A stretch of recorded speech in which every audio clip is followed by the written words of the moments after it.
Enyi na-egbu mmadụ oo. These were words that I heard a lot while growing up, often reiterated by mommy. You see, I didn't struggle with friendship because I lacked love. I discovered I struggled because I was conditioned to fear it. Now, the words I grew up hearing, friends can destroy you, friends can kill you, that belief didn't just sit in my ears, they gradually settled in my mind. It shaped my choices, it followed me to adulthood. So even when I met good people, even when I tried, even when I invested, I gave my all to friendship. Something in me would hold back.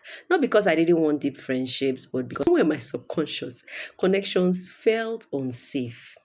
Hmm.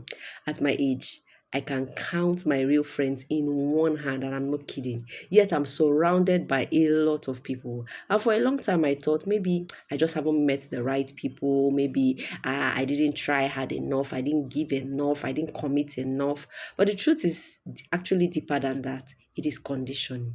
And you see, mommy wasn't entirely wrong. She was speaking from her own experiences, her own environment, her own learned fears. And that's exactly how conditioning works. It's not even about whether something is right or wrong, it's about what has been repeated long enough to become truth in our minds.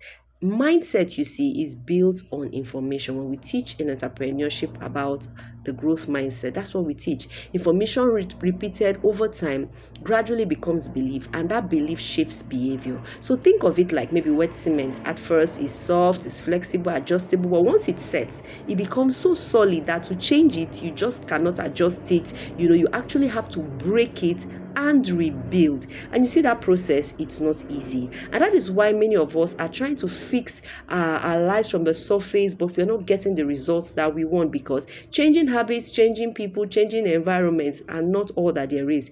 You have to get to the real root, the information that formed us, the thing that made us who we are. Because you see, relationships are powerful. They are like doors to opportunities, elevators that can take you up or bring you down. They are bridges between where you are and where you are going. But yes, some relationships are traps. So the goal is not to avoid relationships entirely, it is to heal the conditioning so that you can choose wisely. So let me ask, what do you believe about people? What's your idea about friendship, about trust? Where did those beliefs actually come from? Because you see, until you examine your conditioning, you may keep repeating patterns that even you do not understand.